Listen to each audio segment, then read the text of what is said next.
How's it going, everybody? It's Pilot Family. We're back with another FPL live stream, and today we're going to be taking a look at Gameweek 13 and previewing Gameweek 14. We will be looking at how we did in Gameweek 14. We're into the top 1K. We'll talk about the Spurs postponement as well, and how that has connotations later on for a potential double game week. And we'll also take a look at the picks and differentials as we normally do, and how we did. We're also going to do our predictions for next week, because remember, it is a quick turnaround.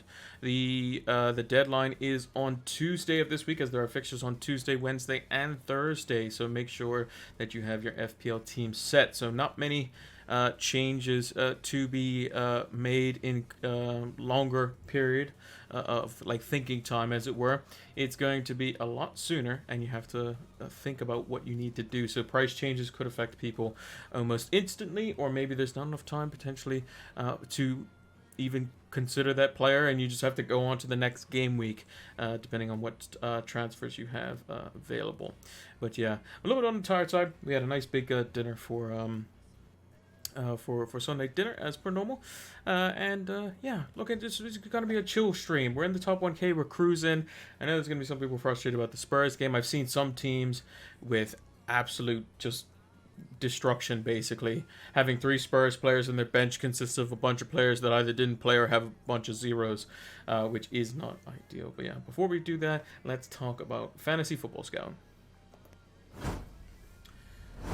So, if you haven't heard about Fantasy Football Scout, it's a fantastic website. And we're going to be using it on the deadline stream tomorrow. Even though the deadline's on Tuesday, we'll be doing it the day before, because we're going to incorporate a bunch of different stuff that we would normally on videos as well. So make sure to check that out. And then we'll also be doing the preview stream for the Game Week 15 on the Wednesday before United and Arsenal play, and there's one other game that day as well. And then we'll also take a look at the deadline stream as per normal on the Saturday. So a lot of streams in quick succession, so make sure to tune in for those by dropping a follow as well. And Fantasy Football Scout, we're going to be here with Fantasy Football Scout stuff. The customizable stats tables help keep you informed and help elevate your FPL game. So, without further ado, let's see how the team did. So, we ended up with 63 points, another green arrow. And your eyes do not deceive you. That is a 3-digit rank. 629. I really don't know what to say. The only real player that was a differential for me that actually got points was Tony, and he got 9, came in with a penalty, scored it. But, you know, all the differential picks that we had, we brought in Alonso for Chilwell, just the 2 points. We brought in Jota, but Jota was still fairly highly owned, like 60-something% in the top 10K. But he did well, so it was a fantastic transfer for us. But Jimenez, Smith Rowe, Rafinha, I feel like if Tony hadn't got his 9 points or Jota got slightly less, I think we would have probably been on a gray or red arrow. So we keep going up. We keep going up, and it's looking better and better. Yeah, so let's talk about the team. So Ramsdale, 7 points. Very happy with that. We picked the right goalkeeper there. It was a little bit easy because of the fixture. Cancelo and James, just the 1-pointers there. Cancelo got booked right at the very end. Lanzini pulls out a goal. Don't think it affected the rank too much, but we ended up playing the worst City defender, which is not ideal. But we'll roll with the punches on that one. Nothing really too big about that. Alonso just 2 points because Chelsea conceded. Trent Alexander-Arnold again, clean sheet, assist, looking great. Salah getting an assist as well. Still has not blanked since Game Week 2. Doing absolute bits. I did see some people in a few of my mini leagues that did captain Jota, even though they had Salah in their team, and they would have came away with mega points this week. So congrats to them. Smith Rowe and Rafinha doing a duo of 3-pointers each.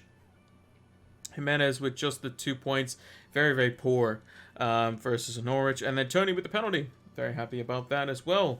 So got himself 9 points. That's usually how it works. Tony did exactly what Jimenez did a few seasons ago. Just not really into the game. Gets one chance, scores, 9 points. Happy days.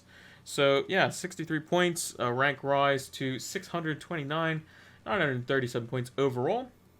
We used our 2 free transfers last week, so we're hoping to roll this week as well, which is quite nice. OSR says, frustrating considering all the people are behind the curve and get absolutely served an absolute gift. Yeah, so let's talk about the Spurs-Burnley game. So, the Spurs-Burnley game, it seems to be a bit kind of weird to me. So, Tarkowski and not Brownhill, Westwood? Was it Westwood? Can't remember who it was, but basically they were suspended, right? They were up against tougher opposition where they knew that they might need those players. Now those players are going to be suspended for the Wolves-Burnley game instead. They didn't put a tarp on the field when they knew the weather was coming, and they didn't start shoveling snow until like 45 minutes before the game was supposed to kick off, which is, yeah, not really sure to say what's going on there. That just seems a bit too convenient for me personally. Yeah, so if you basically had Spurs players, you hope that your bench did well for you. In most cases, it probably didn't because Antonio was probably benched a lot. He just had just 2 points. Livramento conceded 4, so he ended up with 0. Some people have Keenan Davis. He didn't get any points. 0 again. Same with Gelhardt from Leeds. He would have been under the bench option. He got 0. Brownhill, who would have been a bench option for a lot of managers, he didn't play because he was in the same fixture. So yeah, it was a lot of bad things going on for some managers there. I've seen teams with Kane and one of the wingbacks. I've seen Kane, Son, and one of the wingbacks, and yeah, it sucks. It allows for other managers to get the advantage, but that's the variance that comes with FPL. We know that the things are quite lucky. Like this week, my rank would have been way better if Vardy hadn't have scored, but he did score and he scored twice. So. Is what it is. But I've dodged a lot of players in the recent weeks. Antonio not scoring for several weeks on hand. Jota only got 8 points last week when I didn't have him. Foden's blanked and not played basically. The wingbacks and James and Chilwell when Chilwell was fit had him since game week 8 and they just kept firing and firing and firing and firing. Smith Rowe, I had him for a couple of his goals.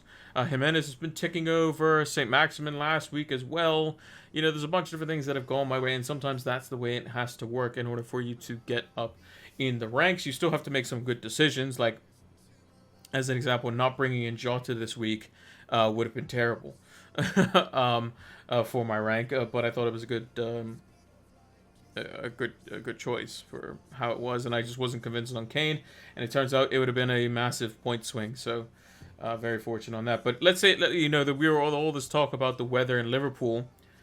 Let's say it had been bad enough in Liverpool where the game would have got cancelled. I would have been in deep trouble because I would have had Diaz, St. Maximin, and Brownhill probably getting 2 points, 2 points, 2 points off my bench. And Cancelo, vice captain, would have got me just 2 points with the captaincy on him. So that would have been bad.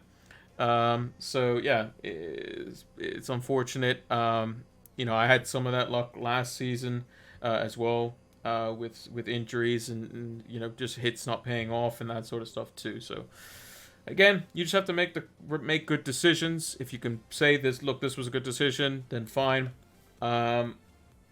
Me personally, I was going to consider Harry Kane. I thought the second half of Leeds was promising, but at the end of the day, I was like, why not just go for the player who's 7.5 million, who's been absolutely ripping it up stats-wise alongside the other 2 guys in the league who are also ripping it up stats-wise, and they all play for the same team.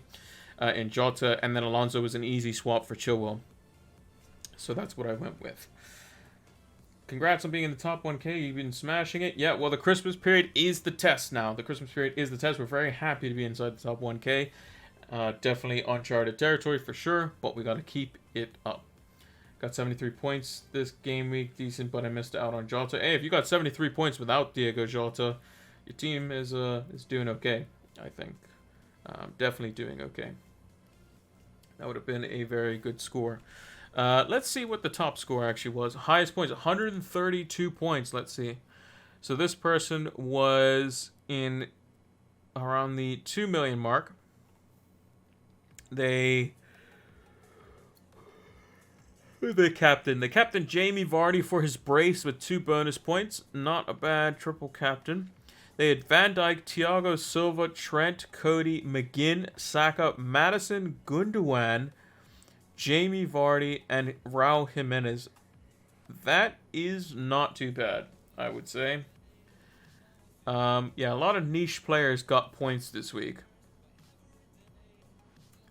The likes of Dennis, Vardy, Madison,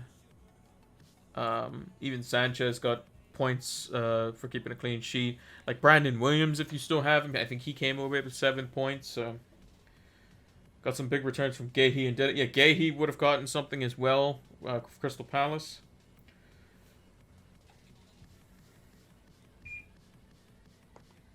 Just put my AC down a bit.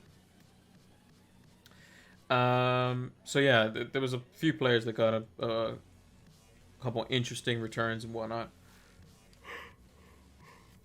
Apologies if I'm yawning. I'm just a bit on the tired side, so hopefully a little bit of water can help us out.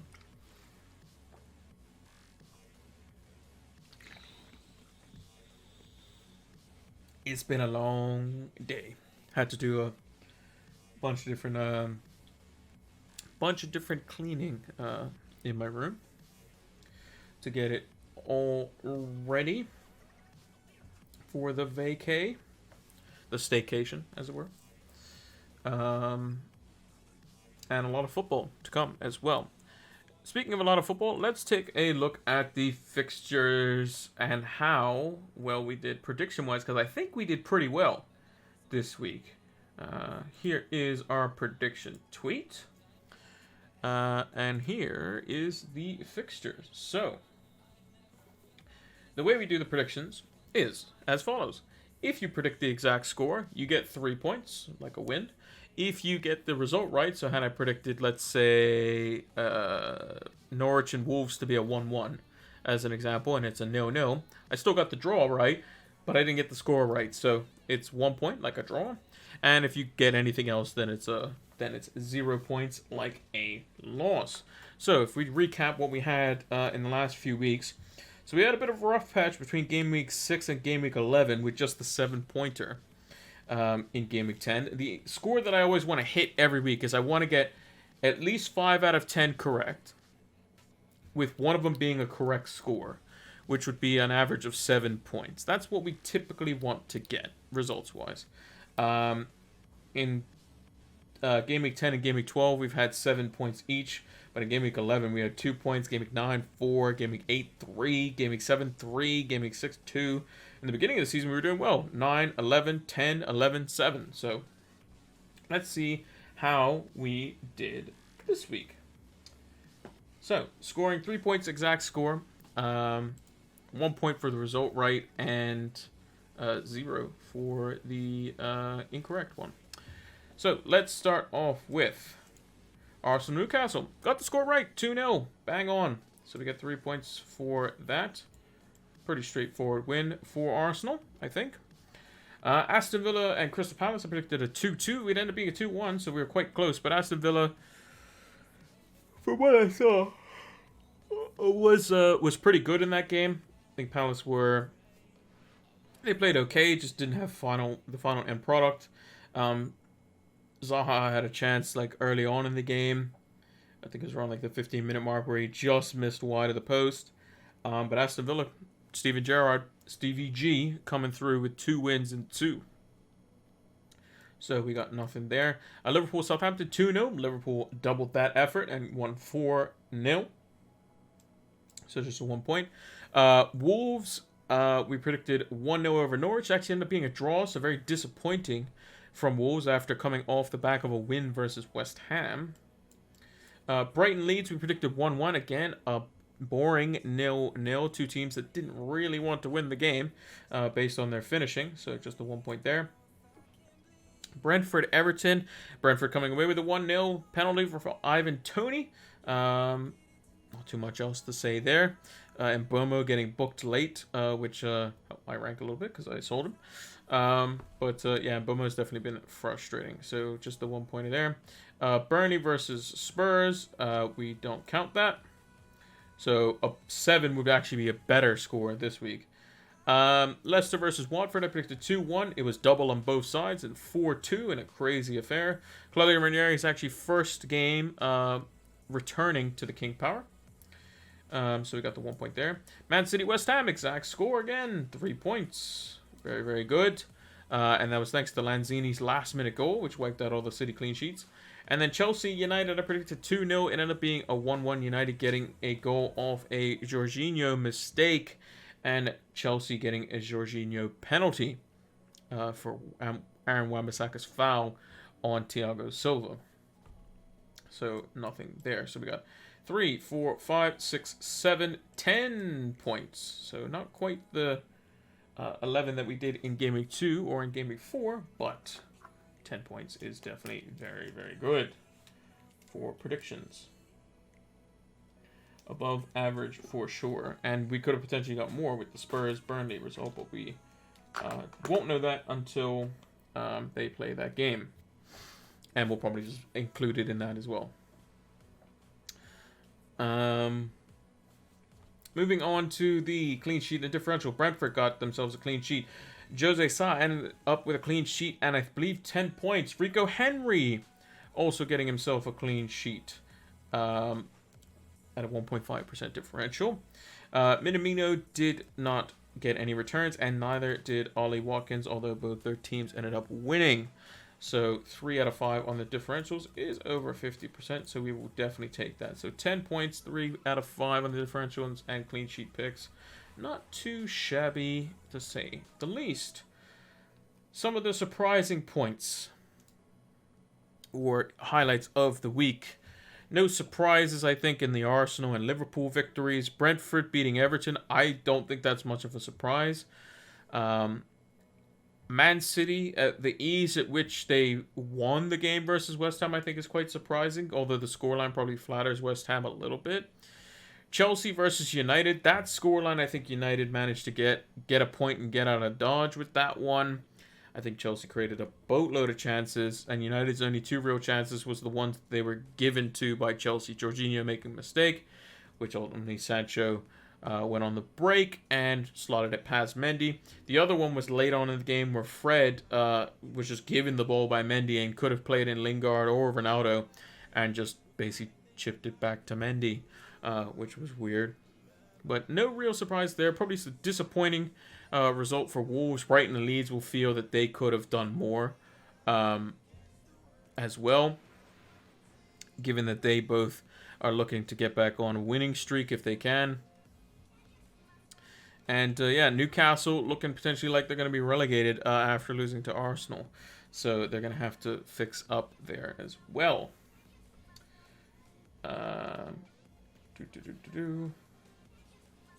Let's put up the prediction notepad for this week.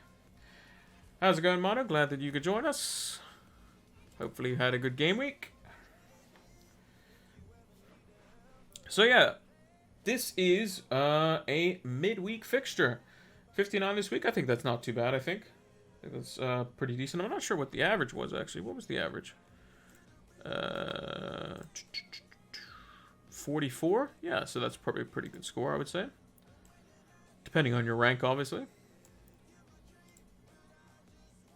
55 average? Oh, okay.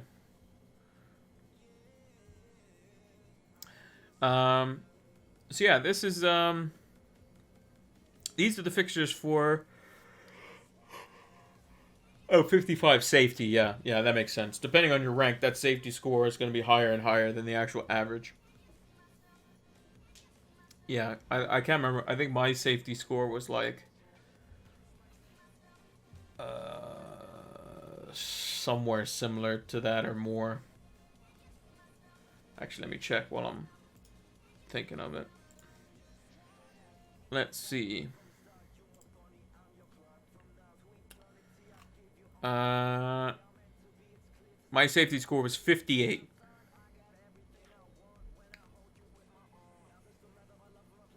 Yeah. But yeah, I lost 130 places from subs as well. So that shows you how like some subs still came on. Like a lot of people had subs. They usually had at least one, just because of Spurs and Burnley alone.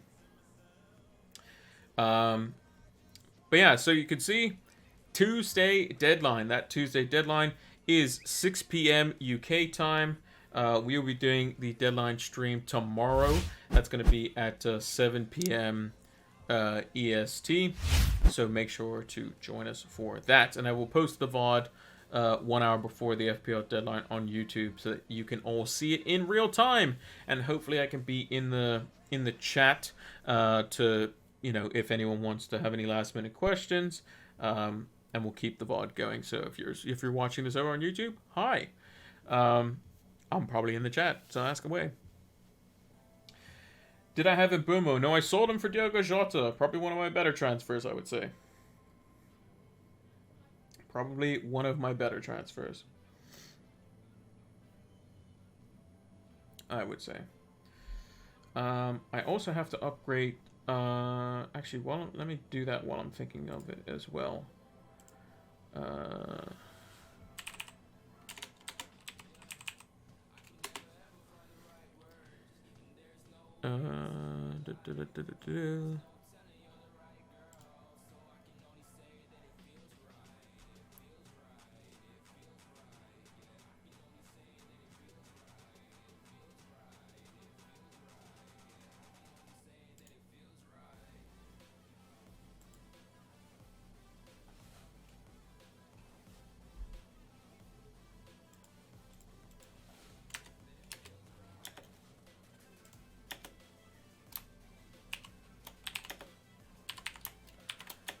Just updating the MooBot command here.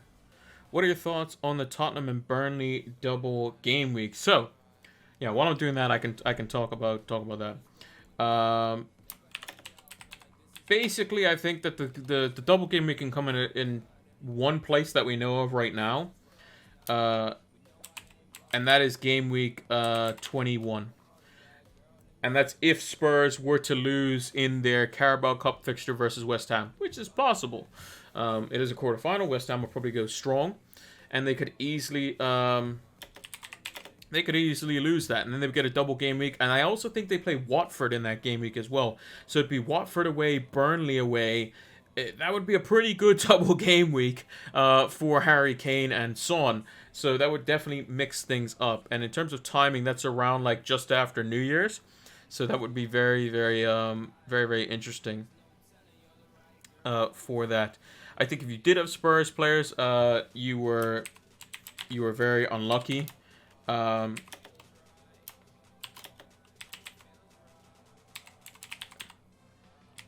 yeah, it's just a bit unfortunate. If you had double Spurs, you probably went 3 bench players deep, probably. And it's just unfortunate. It's just that's literally one of the things that comes under variance. It's like last season when players were testing positive and the coaches didn't say anything. And yeah, not really much else to say on that part.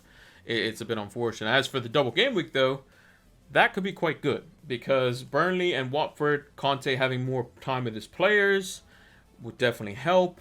Like if I just go to the fixtures here, yeah, so Spurs could like play like Watford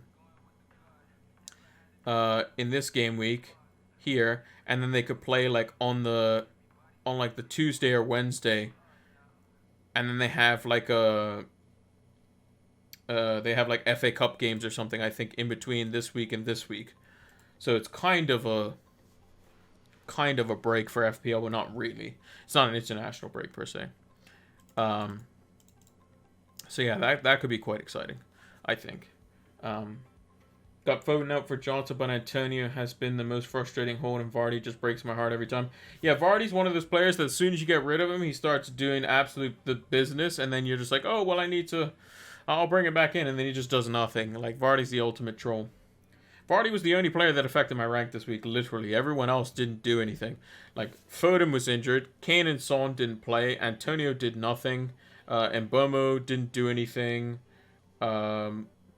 Dennis and King were lowly owned, so it didn't matter. Gundogan was lowly owned, so it didn't matter. The Liverpool players that banged, I had. United and Chelsea, the players there didn't do anything that would have made any form of difference, probably. Havertz was injured or whatever. Yeah, not really much else to say on that one. But yeah, I think the double game week it could be quite fun. But it's only of Spurs, according to Ben Krellin, someone that you should definitely follow on Twitter if you haven't done so already. Follow Ben Krellin on Twitter.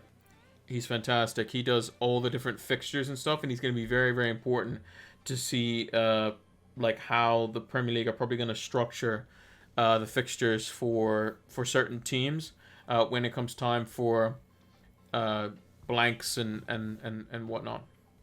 Blanks and double game weeks. And you'll be able to say, well, this team's probably likely to have a double game week with this, and this team's going to be having a blank game week with this team following it, and that sort of stuff, which is very, very useful for planning. So, yeah, make sure to follow Ben Krellin. And he's going to become more and more useful, and that's where we usually rely on him so that we can use our chips, such as our free hit for the blank game weeks when we won't have much players, and use our wild cards to set up potential bench boosts for the double game weeks. Or to bring in players for those double game weeks and that sort of stuff. So make sure to follow him. He is very, very useful in terms of what he does, and I'm surprised he hasn't been employed by the Premier League because he's so good at it. So yeah. But yeah, these are the fixtures. Again, Tuesday deadline. We will be posting the video VOD of this preview stream, like I said, over on YouTube 1 hour before the deadline, so that you can all see it, and I will be in the chat as well for that. But for now, let's take a look at the fixtures. So on Tuesday, we got Newcastle versus Norwich. I think Newcastle gets a win here. They're at home. They're playing a team that should be relegated, to be honest. So I think they win this one. I think Eddie Howe's team attack very well, and I think Norwich are personally not that great. So I'm going to go with 3-1. I think they'll probably get a goal. Maybe Pookie gets something, but I think Newcastle will score a few. Leeds versus Palace. I'm kind of torn on this one, to be perfectly honest. I think that Palace probably found themselves to be a bit disappointed. And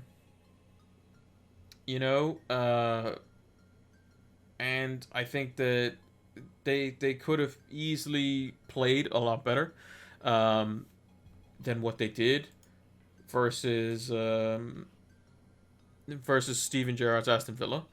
And I think that they're going to want to right that wrong, and I think they have the perfect opponent to do it in Leeds. Leeds still without Patrick Bamford. And I think that they could definitely get something out of the game. How many goals are they going to score? It depends on the system. I think definitely it depends on the system. I think that if Patrick Vieira goes with Odsonne-Edouard up front instead of Benteke, who has a good bit of pace, he'll be able to exploit Leeds. Whereas I think Benteke holding the ball up as the Leeds players are all buzzing around him doesn't seem like a recipe for success. But I do think that the likes of Zaha could be good in this game. I think Jordan Ayew could be good in this game as well, even though I'm not Jordan Ayew's biggest fan. I think Elise could be very good. Eze would be very good. Gallagher would thrive in this game as well. So any players like that, if you have them, I would probably say play them versus Leeds. I personally have Guaita, so hopefully for a clean sheet in this one. I think he would be much better to play this week than Ramsdale. Unfortunately, I also have Rafinha as well, so hopefully maybe he saves a penalty or something from, hopefully not Rafinha. And then Rafinha scores afterwards. That'd be fine. So yeah, Crystal Palace. I think it's going to be a close affair, but I think Palace will probably just edge it, which puts Leeds in more danger again. I'm going to go with 2-1 Crystal Palace. Southampton versus Leicester. Leicester coming off a nice win, but Southampton will be disappointed in their performance. I think that Southampton are a lot better than what they showed versus Liverpool. And I think that Leicester could come under the cosh here. I think when they come off a good win, they usually underperform, or have done this season for the most part, or been a bit underwhelming. And I think that Southampton could make it difficult for them. I don't think both defenses are that good. So I'm just going to go with a decently scored draw. I'm going to go with a 2-2 as my prediction for that one. Watford versus Chelsea. Chelsea are going to bounce back almost certainly here. I think it should be quite comfortable. Lukaku should be fully fit to play in this game. Timo Werner was, I mean, there was that one chance that he had where he like tried to run back across the ball and like shoot with his right foot instead of just using his left. And I don't know what he does when he plays for Germany, but he needs to get in that mindset if he wants to play for Chelsea, because he just he was not good today. And him and Hudson-Odoi, it bailed out United with the chances that they had and could have potentially scored as well. But I think Chelsea bounced back 3-0, straightforward, clean sheet. West Ham, I think we get back to winning ways. I think Brighton have been quite poor, especially in front of goal. I think West Ham are much better defensively than Leeds for sure. So Brighton will come up against a tougher opposition. They'll also be away from home. I think West Ham will do quite nice. And I think if you have Antonio, I think you could get something in this game. I can see Antonio doing well versus their back three. He'll find spaces and he'll be able to bully them, in my opinion. And I think he probably gets something. I think Bowen was probably a miss versus City today. David Moyes went a bit more defensive with like a wing-back setup in a back five because he had Johnson, Cresswell, Zuma, Dawson, and Johnson as their back five with Souček and Rice, and then they had Fornals, Antonio, and Benrahma as like a front three, where they were like two cams in behind just him. So he kind of got lost in the game. Once Bowen came on the pitch, it stretched City a little bit, made them a bit more threatening. I think West Ham will bounce back. I think a 2-0. Wolves versus Burnley. Now Burnley had a bit of a break, so they are going to have a little bit more rest. They're still going to be without Tarkowski and Westwood or whoever it is, the other player that's suspended, because it's just whatever the next game is, basically. But I still think that Wolves at home is it's a better proposition for them. They're going to be disappointed with the results versus Norwich, and I think they will bounce back. I think they'll just edge it though. I think it'll be a 2-1. I think they'll still concede because Burnley still have something at least on the break with Cornet, with Wood helping alongside him. Aston Villa versus Man City. I do not think it's going to be 3-3 for Stevie G. That rhymed a little bit there.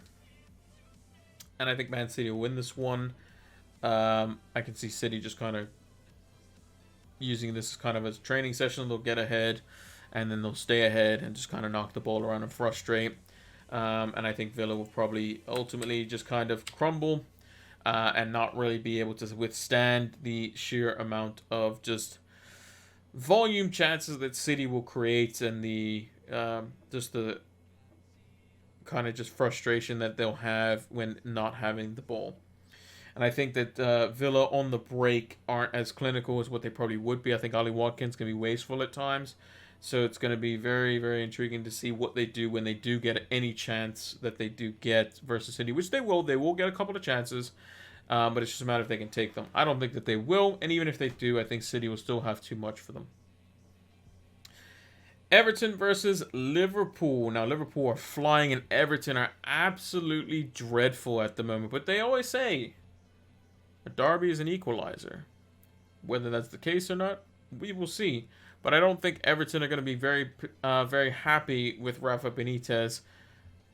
Very interesting to see if he makes it till the end of the season. I think Liverpool are going to absolutely batter them on their home ground. And I'm going to go with 3-0 win. I just think it's inevitable almost. I just don't see Everton being able to withstand the Liverpool attack. Then on the Thursday, Spurs will be nice and rested after having their fixture cancelled versus Burnley. So they will be up against Brentford, who haven't been the greatest defensive team recently. And I think that Brentford will concede.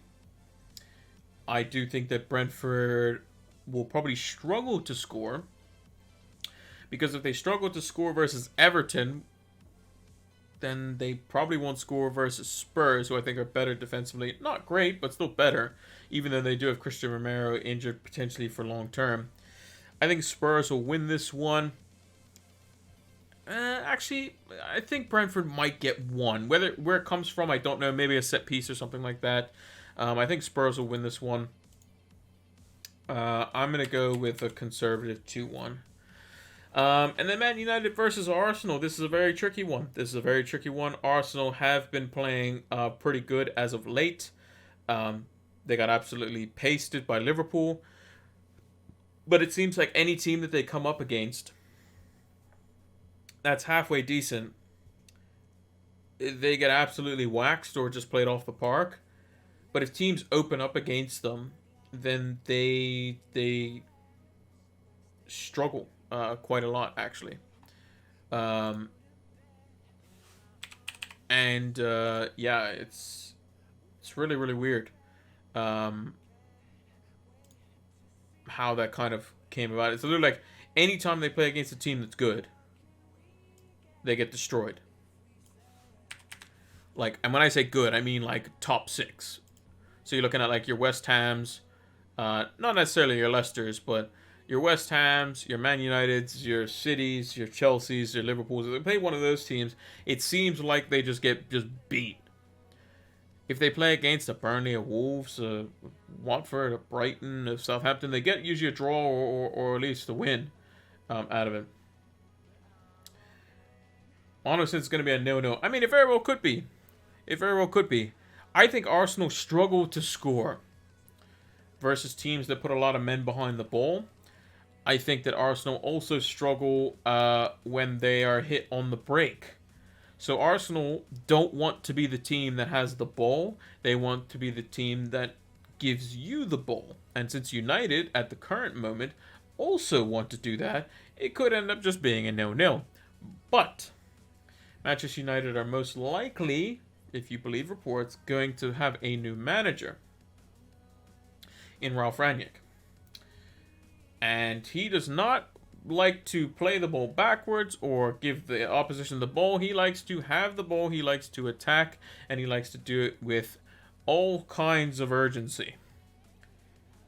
So, with that, I think that potentially, if that's the case, I think Arsenal maybe nick one on the break due to just defensive frailties, because Harry Maguire will come back in, and he hasn't been playing well all season. Maybe had 1 or 2 games, but for the majority, just been awful. Luke Shaw will probably come back in, but again, it's very hard to predict. I think United probably get the win. I think it's probably going to be 2-1. I think United will probably concede something crazy on the break of some kind. And I just don't think Arsenal will be able to score enough if they're the ones that have the ball. If United have the ball, then maybe they can nick something on the break, and we might get like one of those ones. I believe it was at the Emirates where it was like a 2-2 or a 3-2 or 3-1 or something like that. So yeah, could be very interesting. Duffy to Alonso / Lamptey or Mbomo to Smith Rowe this week and moving forward. I think Mbomo you can kind of just keep and hang on to. Personally, I would say Duffy is more of a concern. Duffy is definitely more of a concern. I think if you want to keep a budget defender, I think Duffy to Lamptey. It's a sideways move in that sense, but I think it's perfectly fine. If you have only just one Chelsea defender in Reece James, I think Alonso is a good fit. I think he's perfectly fine. I think Alonso will definitely play. I think Smith Rowe, you've probably missed the bandwagon on that one. I don't think the fixtures are very good, or I'd be moving for him. If I was going to get rid of Mbomo, I would go for like a Gallagher, or I'd wait and see on how Eze is when he comes back into the team for Palace, because he came off the bench this weekend. So I'd wait on that and see what the next budget midfielder is. Yeah, Alonso, if you don't have Reece James, I would say get Reece James. If you do have Reece James, then you can go for Alonso or something like that. That's what I would say. In terms of clean sheet and differential picks. I didn't actually pick my clean sheet, funnily enough. So let's take a look at it on the fly here. Let's go with Newcastle, because they're playing Norwich. So, yeah, I just kind of picked the team who's playing against Norwich, typically. But Newcastle, under Eddie Howe, not necessarily known for defensive prowess, but I think against Norwich, they should probably keep a clean sheet. And this is a massive 6-pointer, because both these teams are currently in the relegation zone. So, they both need 3 points. And usually when that happens, it ends up in a draw or something like that, too. So, yeah. And then goalkeeper, we've gone with Fabianski, 2.2%. West Ham fixtures from now are quite good. They have one stiffer game when they play versus Chelsea next week, I believe it is. Yeah, and then after that, they have a sea of nice fixtures. So Fabianski could be quite good for 5.0 million. Ben Johnson as well. I think his first name's Ben. 4.5% for West Ham. He was 4 million. He was 3.9 million a few weeks ago. And he seems to just be starting every game over Soufal, which is really weird. So yeah, could be a very good defender. Not too bad. Next in midfield, we have Riyad Mahrez. 2.4% owned, got himself an assist today. I think Gundogan is also a good shout in this area, but I'm going for someone a bit more spicy. And when Riyad Mahrez plays, he's very good. He tends to score a lot of points. He gets a lot of assists. He gets a lot of goals. And he's very greedy, which is good for us FPL managers. Also, he's on penalties when he's on the pitch, usually.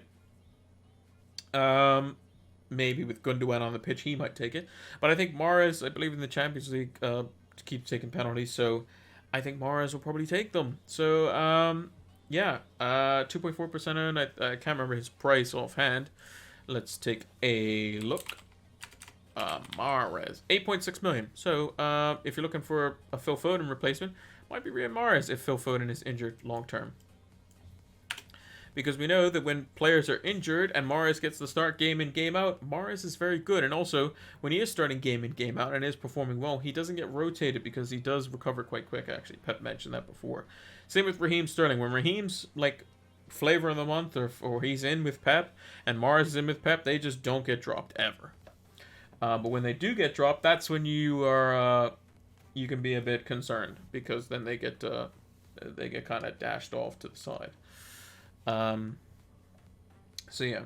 And then my forward, I've gone with Odsonne Edouard of Crystal Palace. I think this is the fixture where he comes back in, whether it's on the left-hand side or through the middle. I think he could do quite well versus Leeds, and I think that he is the type of player to take the ball in stride, use the space that Leeds will open up at the back with, use the likes of Eze, Elise, Gallagher, Zaha, runners around him, and find the pockets of space to get shots on goal and hopefully some FPL returns. I think he could be quite good. I don't think versus Leeds is a good fixture for Benteke, unless you're literally going to get set piece after set piece after set piece, in which Benteke is probably going to ruin Leeds. So, yeah, that is my picks for differentials, clean sheets, and predictions for the game week. So let me know what you think.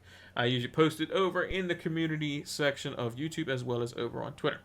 So yeah, make sure to check it out. So we'll post that after the stream's done. Moving on to the team for this week. Let me move the notepad out of the way and the tweet out of the way. So yeah, this is how the team currently lines up. I think it picks itself, to be honest. No real need for transfers. Not really happy about the large number of away fixtures in my team, with Guaita, Cancelo, Diaz, Trent, James, Alonso, Jota, Salah, all having away fixtures. Mind you, it's perfectly symmetrical, which is quite nice. I didn't even know that. I was just doing it based off color, which is what I normally do. If they're from the same team and it's an even number on either side, I like to do that. Going with like a little triangle formation with my Liverpool players here as well. So yeah, we got White in goal. He's got Leeds away, which I think is a better fixture than Ramsdale versus Man United. I think Cancelo, Diaz, James, Alonso, James with the vice captaincy at the moment, and Trent Alexander-Arnold are much better options than what we have on the bench for sure. Diaz was actually got one more point than Cancelo this week because Cancelo decided to get booked. So I think those are all fine. Salah's going to be the captain this week in the Merseyside derby. I think he's definitely going to play. Who knows, but he might get benched. Who knows? And if he does, we hope that Reece James gets a clean sheet and an assist or something like that and gets us some points. Rafinha is going to be in there as well. Don't like the fact that Rafinha is going up against Guaita. I personally think that Ivan Toney... I just... like, thinking on it, I think that normally Ivan Toney would be halfway decent, potentially, versus Spurs, because their centre-backs are just so bad. But then he might just play provider, and Brentford might just underperform. Rafinha at home to Crystal Palace, which would normally be a good fixture. I think you just got to kind of play Rafinha in this instance. Gets more point for a goal. If Toney scores, I mean, he's first sub. I think that you got to go with St. Maximin versus Norwich. I think you got to go with Jimenez, who's at home to Burnley, who won't have Tarkowski, won't have Westwood. I think that's what you got to go with. Jota will be in there as well. Toney will be first sub, like I said. Smith Rowe and then Brownhill to round out the bench. Opinions on Rafinha as a long hold option. Well, Rafinha's fixtures are bad from Game Week 16 till around Game Week 19. Yeah, Chelsea away, Man City away, Arsenal at home, Liverpool away. 3 away fixtures to the big teams in the top 4. That is rough. That's real rough. And if you're not going to play Rafinha in this fixture, then are you going to play him in the Brentford fixture? Like, I think you have to kind of play him if you have him over Toney. That's just me personally. You know, but I can definitely see getting rid of him in Game Week 16 onwards.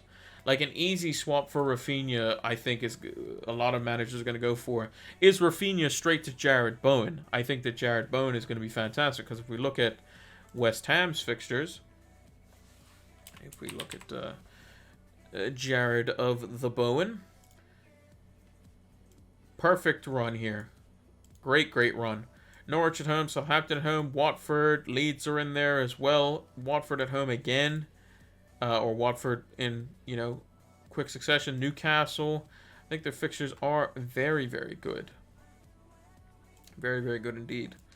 So, yeah, I like holding Rafinha and then dashing him in Game Week 16 and potentially bringing him back. Now, if Patrick Bamford comes back and is fully fit, then maybe you can, keep him and just bench him for the time being. Because the fixtures are a bit mixed. Like, they have, Burnley and Newcastle, but then they have Aston Villa away, which is tough. Everton, when they get back, their players are going to be still difficult. United and Spurs and Leicester are all difficult. This run right here from 29 to 32.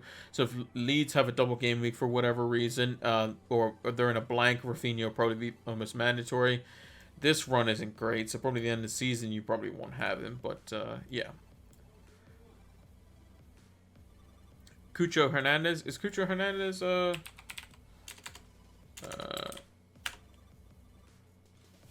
Cucho's a forward though, so you wouldn't have him in for Rafinha. But yeah, Cucho is probably fine. I mean, you would probably just go for Dennis or Josh King for a little bit extra money though. But Cucho will probably play when they're not there because I think he's I don't think he's going to the African Cup. I don't think he's involved in the African Cup of Nations.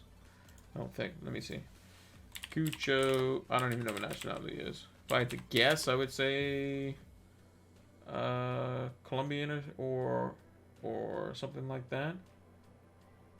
Yeah, he's Colombian. Colombian national team. Yeah, I was gonna say Colombian or Uruguay.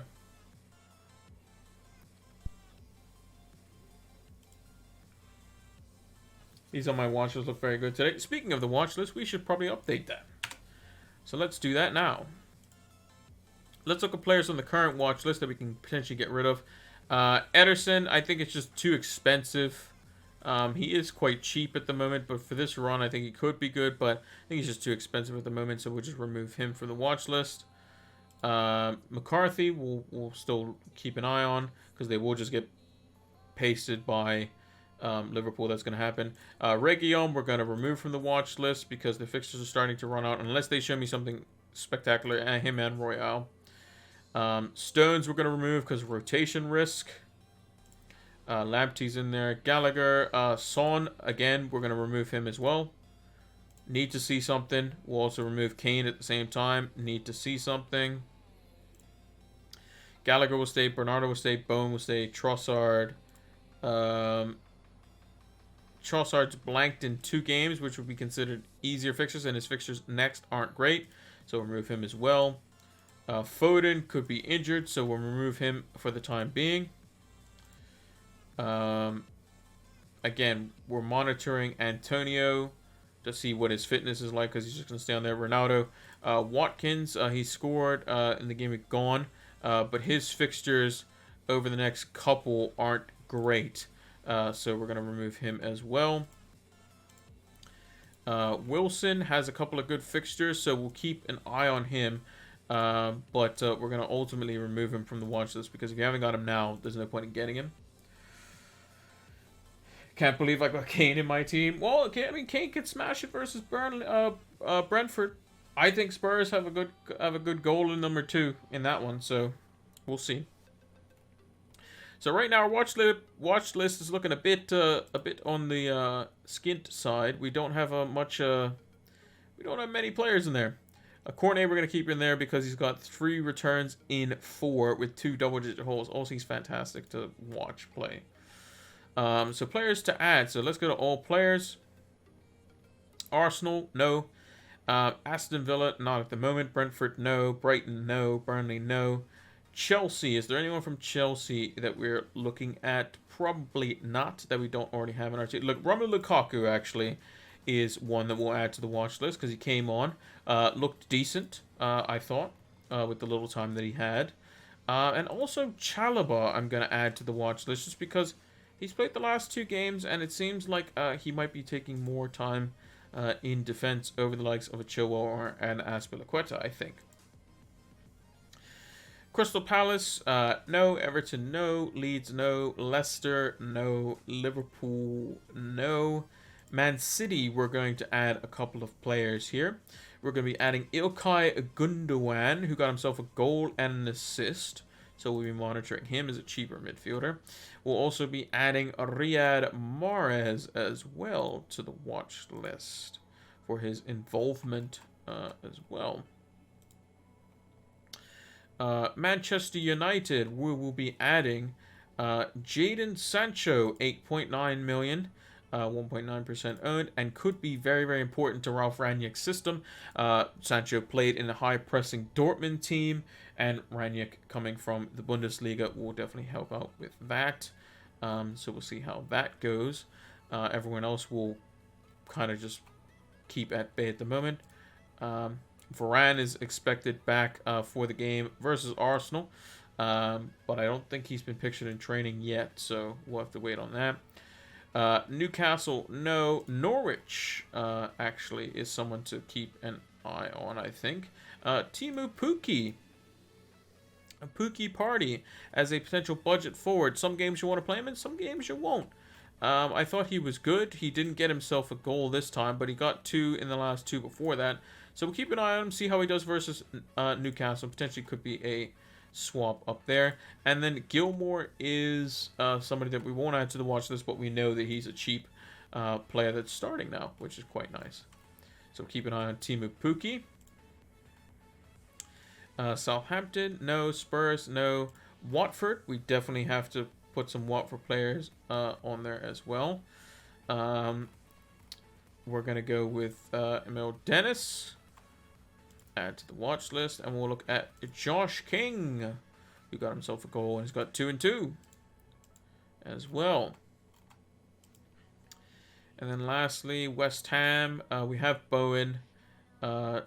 Johnson, we'll keep monitoring if he's playing by the time these fixtures roll around, where we can potentially have him in for a cheap defender. Bowen we already have on the list, and so do we have Antonio. And Wolves, no, we don't want anyone there. So let's see how the watch list looks. We got 2 goalkeepers, 4 defenders. We got 1, 2, 3, 4, 5, 6, 7 midfielders, and 6 forwards. So 6, 7, 13, 17, 19 players. So a nice slimmed down watch list to take a look at. But like defenders are going to be slim, goalkeepers are going to be slim because I think we have the 2 best goalkeepers. Defense, we probably have the best defense that we could possibly have. Midfield and attack is probably where we could change things up. But we have to wait and see how things unfold. Jimenez will be leaving the team soon, as will probably St. Maximin.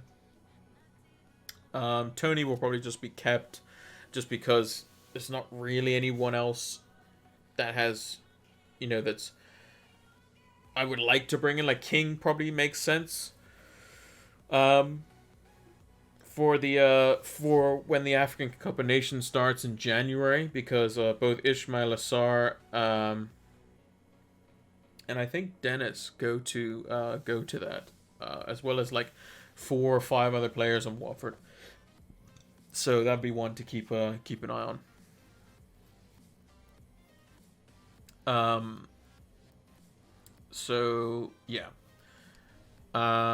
Also, I just realized I said I was going to put this VOD at 1 hour before the FPL deadline, but this is a preview stream. I think that's what I said, but I will be doing the deadline stream tomorrow and putting that out 1 hour before. If I did say that, then whatever. But you know what I mean. But yeah, so looking at the team, nothing really too crazy to do, to be honest. Vice captaincy is probably the most difficult decision, I think.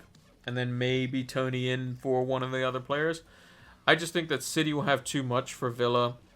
There'll be a different outfit than what they've been playing over the last couple of weeks. I think Guaita makes more sense than Ramsdale, especially if Ramsdale is going to be going against a new manager for Man United.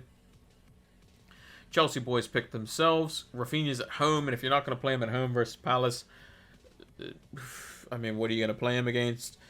Jota and Salah obviously play for us. Jimenez and St. Maximin have the home fixtures, and Smith Rowe's away to Man United. Always going to be difficult there. Brownhill's just bench fodder. So I think the team basically just picks itself. Yeah, nothing really too crazy to think on that.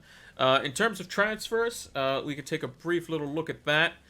We have $3 million in the bank. We're going to roll this week, and then going into game week 15, where Raul Jimenez's fixtures basically aren't great anymore. And if he has one last chance to get us something, he has Liverpool, Man City, Brighton, Chelsea, Arsenal, Man United, with Watford sandwiched in there. Very, very rough for Raul Jimenez. We'll probably be swapping him to somebody that can get us a good string of fixtures together.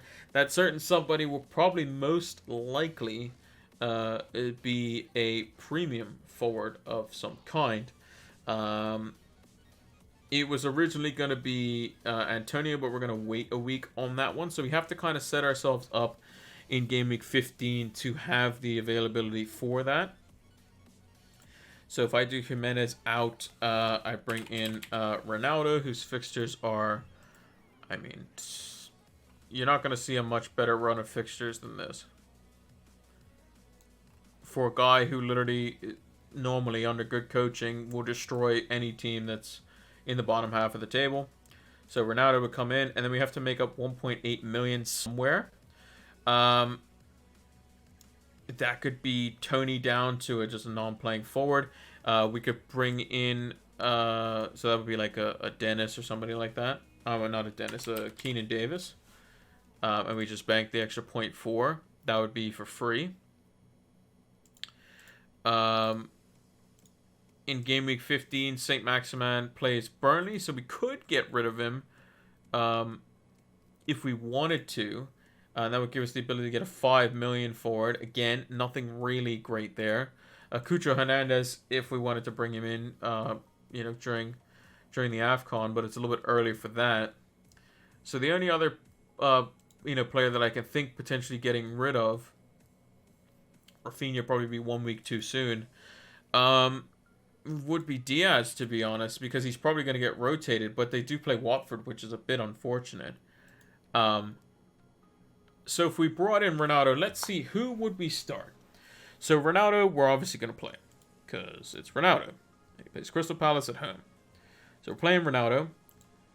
St. Maximin, he plays Burnley at home, so he's probably playing.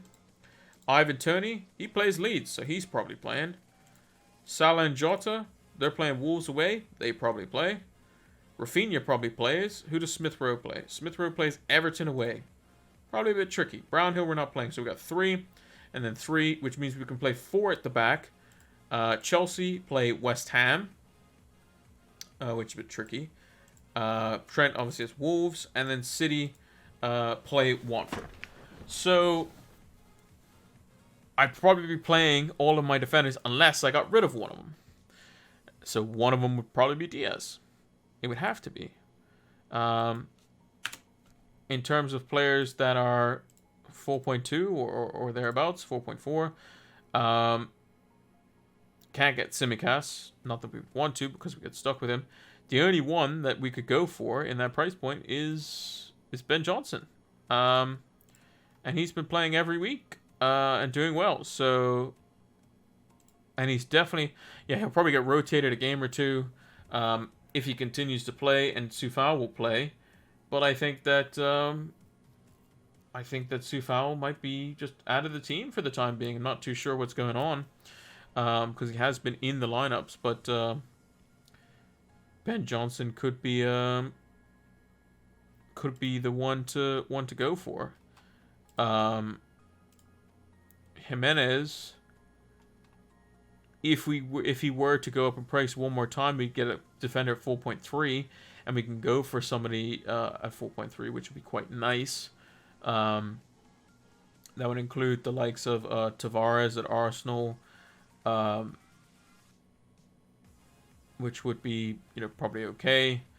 Ait Nouri, who's been doing quite well, would just be, again, these would just be all bench options that we would just go for. So yeah, I just think that if we're bringing in Ronaldo, that's where we would go for that.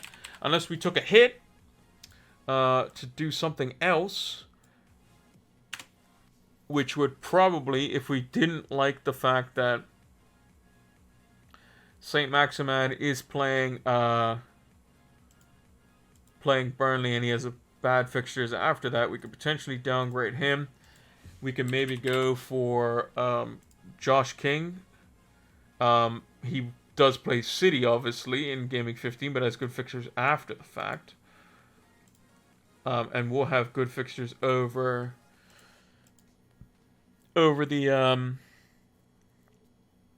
period during the African Cup of Nations. So Spurs at home, Newcastle, Norwich, Brighton, Aston Villa, West Ham. Those are kind of a half and half. So, but again, 5.6 million could be quite good, which would leave us the ability to get a 5.4 million defender, which is a lot better. And that means we can maybe go for maybe an emerging United defender.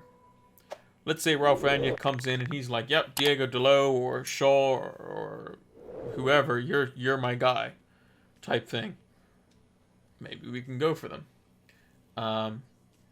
So yeah, that'd be just something to kind of play around with. But we don't know what's gonna happen this coming game week. So yeah, this is the team as stands: Guaita, Cancelo, Diaz, Trent, James, Alonso, Salah, Rafinha, Jota, Jimenez, St. Maximin, Ramsdale, Toney, Smith Rowe, and Brownhill on the bench. So yeah, gonna roll a transfer, and yeah, we'll be back here tomorrow as well. Passed out here. Cheers. 1:35 a.m. Yeah, I'm gonna probably nod off after I upload the video as well. But yeah, we'll be back tomorrow as well. But let's talk about Fantasy Football Scout one more time for those that are still watching. So Fantasy Football Scout is a fantastic members area. Make sure to check it out. They're doing a Black Friday sale up until, I think midnight tomorrow or something like that. And yeah, you can get 20% off like you would for the preseason sign up. So make sure to check it out. It's going to help elevate your FPL game. Now, let's move over to the big screen. So, that is going to do it for the Game Week 14 preview stream. We'll be back here tomorrow, half an hour earlier, at 7 p.m. EST. We're going to be here live for the deadline, quote-unquote, stream, which we'll post over on YouTube afterwards and have it premiere 1 hour before the FPL deadline. We'll bring in our tables for captaincy. I'll talk about buy, hold, and sell. We'll take a look at probably the transfers and stuff. Whatever I can basically fit in an hour, we will do that we normally do on video or videos throughout the week. Also, make sure to check out all the different socials, Twitter, Twitch, YouTube, everything. Just follow, share, subscribe. You know all the drill. You guys are good with that sort of stuff. But yeah, thank you all for watching, and until the next one, take care.